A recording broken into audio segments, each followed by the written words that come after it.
This video is brought to you by Squarespace. If you need a new website, Squarespace can get you going. Hey everybody, and welcome back to a new video. Are you confused by all the numbers and expressions tossed around when looking at lens choices? Prime versus zoom, fast versus slow, wide angle versus telephoto. And then there are even lenses made for different manufacturers and different sensor sizes. In this video, I'm going to demystify all the different types of lenses to make sure you get the right one the next time you're looking to buy one. My name is Simon D'Entremont, and I'm a professional nature and wildlife photographer living in Eastern Canada. I make weekly videos giving you photo tips or taking you behind the scenes for nature and wildlife photography. Subscribe if you want to see more.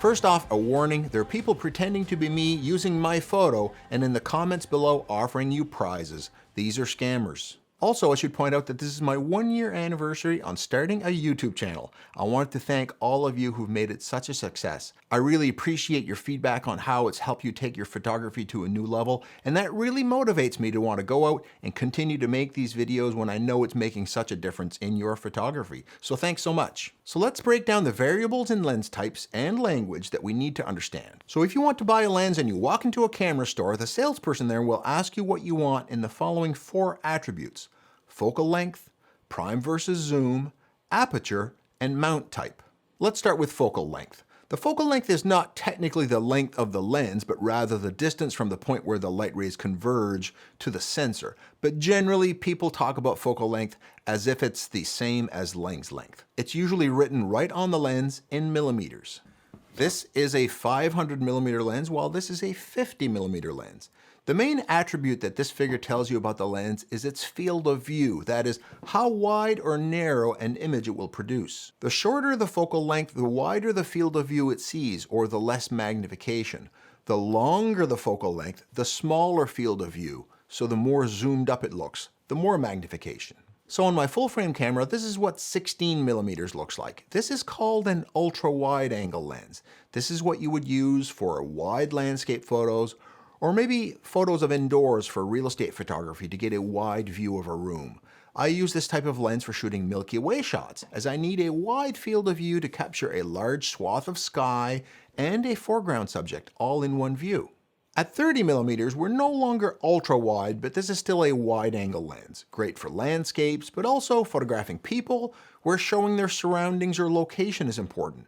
Very popular for travel photos for Instagram, for example. Think of a photo of your friend with Machu Picchu in the background. Then there's 50 millimeters, often considered a standard focal length.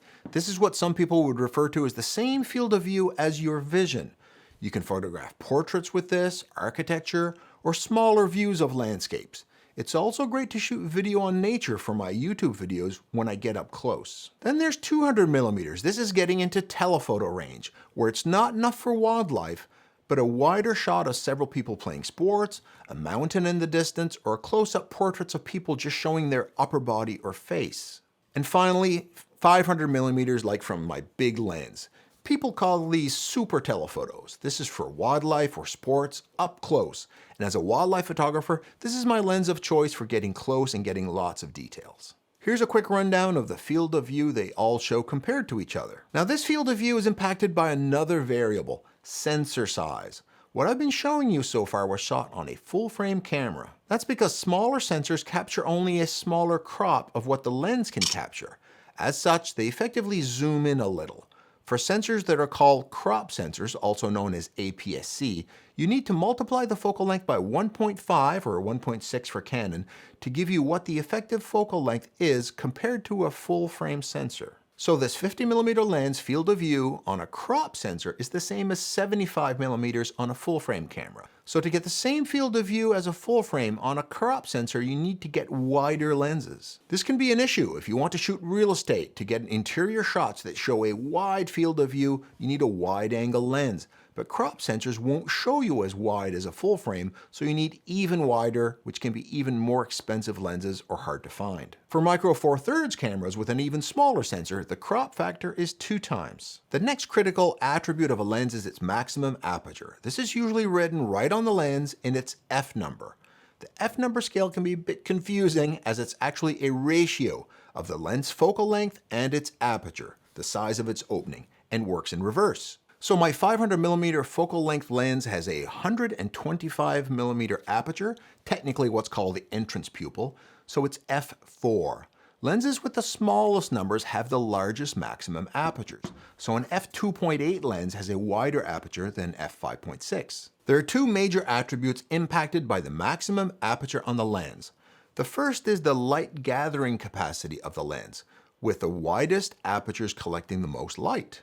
These are called fast lenses as they allow faster exposures due to their ability to collect lots of light. These are valued where light is a scarce commodity like dark music venues. So the scale works in units called stops and goes like this, starting at very fast apertures of, let's say, f1.4, which I use for astrophotography because you need lots and lots of light. f2.8 collects less light but is still considered fast and is popular for indoor photography or shooting a dark wedding reception where you need all the light you can get. f4 or f5.6 are very common apertures in the lenses that often come with your camera. These don't capture as much light and may be difficult to use in dark environments. And some lenses can even be f6.3 or 7.1 or f8 in long lenses for wildlife because making large apertures for telephoto lenses can be quite expensive. The second attribute that is determined by the aperture or the f number of the lens is its ability to blur out the background by having a thin depth of field. That is a thin plane that's in focus compared to everything else being out of focus. Wider apertures make for smoother, blurrier backgrounds, valued in many types of photography by making your subject stand out in the photo and blurring distracting elements in the background. I use this in my wildlife photography by using the blurry background as a way of making my wildlife stand out. This is also very popular in portrait photography, for example, where you might want to calm or make blurry a busy background behind your subject. When you shoot your lens wide open, a low f number, the background gets blurrier. A smaller aperture makes more of the background more in focus. Because light gathering capacity and blurring the background are valued by many in photography, large aperture lenses like this 50mm f1.4 lens are often prized by photographers. Unfortunately, manufacturing them to a high quality with these large lens elements is also expensive. So we've covered the focal length and the aperture so far, the 2 main attributes. These are usually written right on the side of your lens. If your photography savvy friend asks you what lens you shot a photo with, you can just say a 50-1.4 and they'll know that's shorthand for a 50mm focal length lens with a f1.4 aperture. I'd like to thank the sponsor of this video, Squarespace. I built my very own website using Squarespace and it was easy. I have no coding experience and there are plenty of templates available to get you started quickly. You can sell your photography on an online store. Whether or not you sell physical or digital products, Squarespace has the tools you need to start selling online.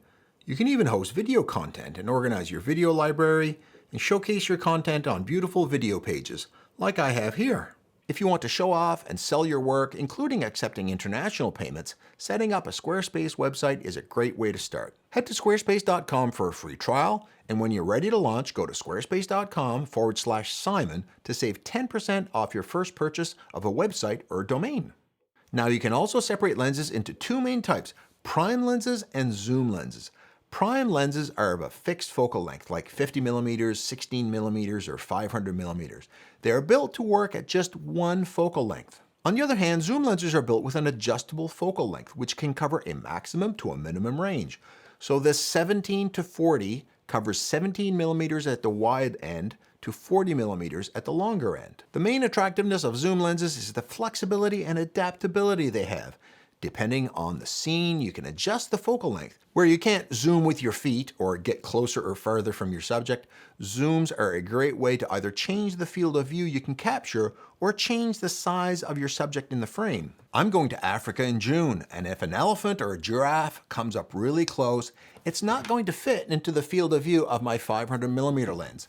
So here's the 100 to 400 zoom to the rescue. I'll just widen the field of view to 100 or 200mm and voila, I can fit it into my frame. The same goes for landscapes. Do you want the waterfall small in the frame or big in the frame? Now, if you can tweak all these things with a twist on your lens, why then would you even want to get a prime lens with a fixed focal length? One is that zoom lenses come with sacrifices. When the optical engineers who designed them put them together, they need them to be decently sharp at a wide range of focal lengths, and as such, need to make trade-offs. Zooms are often not as sharp as primes, and also, primes can usually be designed to be faster, that is, have even larger apertures. So here's the trade-off. Do you want to have one lens that can be more flexible and used in various circumstances, or is more light gathering capacity and blurrier backgrounds worth having to carry 2 or 3 lenses for the different focal lengths and having to change lenses for different shots? There's no right or wrong for this. Myself, I like a prime lens for top light gathering capacity for Milky Way shots, and also I like a prime lens for extreme sharpness for wildlife. But for landscapes, I like the flexibility of a zoom lens. Now, before you run off to buy a lens, a few more things you need to consider. 1, camera lenses come with different mount types, that is, made to fit different camera types, sensor sizes, and brands. These mounts are not all the same. So for example, if your camera is a Sony E-mount, you need to get a lens that also fits on an E-mount. So lenses also have differing mount types and you need to get the right one to fit on your camera. Now, manufacturers of cameras make lenses that can fit into their own mounts, but there are also third-party manufacturers that also make lenses with mounts made to attach to different camera brands. This lens is made by Sigma, but it's designed to fit a Canon camera. If I had a Sony camera, I need to buy the version of this lens made for Sony with a Sony mount. Note also that some lenses are made for larger full-frame sensors and project an image large enough to cover the whole sensor. And some lenses are made specifically to cover smaller crop sensors, so illuminate a smaller area. But can you use one on the other? On some brands you can. On most cameras, you can put a full-frame lens on a crop sensor camera and it will work because the mounts are the same and the large image circle projected will cover the smaller chip. But most brands, except Canon, will also allow you to put a crop sensor lens on a full-frame camera. But there's an issue. The small image circle projected doesn't illuminate the whole sensor, so you end up with what's called vignetting, like this. You can either crop your image, or some cameras will even auto-detect these lenses and crop it for you. So they will work, but often you end up with a cropped image and you lose lots of megapixels in the process. So they work, but the use cases get really limited. Before you buy a lens, you should also check out these important attributes. Let's run through some of them quickly. One is the minimum focus distance. The closer it can focus, the more magnification you can get. This 100 to 400 lens can focus at 3 feet. Very close. There's also something called a macro lens, designed specifically with a very, very close minimum focus distance, allowing you to get extreme close-ups like bugs or like in this shot. Some lenses have better weather sealing so they can handle the rain and the snow. Make sure that your camera is similarly weather sealed before relying on this. Another lens attribute is the thread size. The thread size is the size of the front element in case you want to use filters. If you buy lenses with the same thread size, you can use the same filters on different lenses.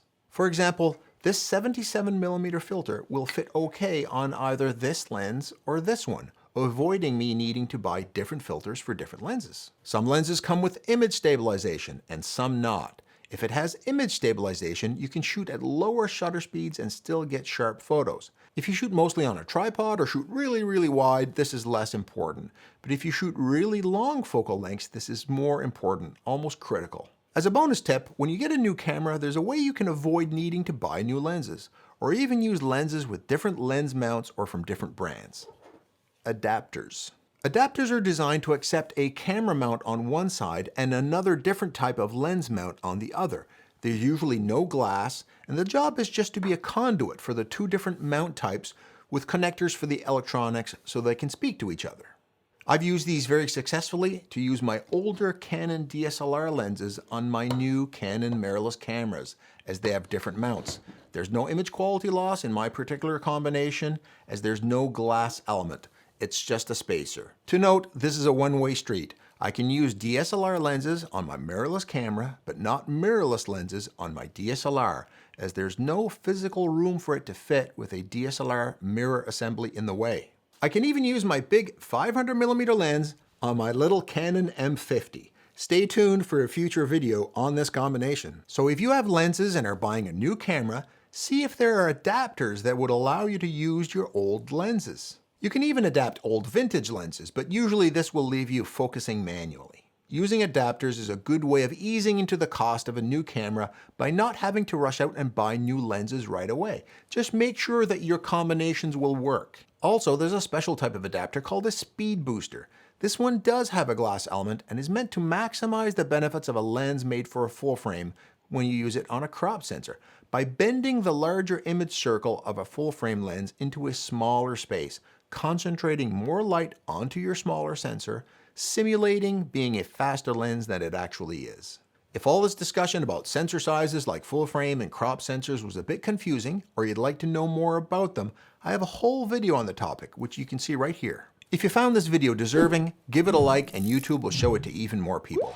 I hope you can go out there and use this information to get the right lens for you so you can go out there and get your own amazing photos. I know you can do it.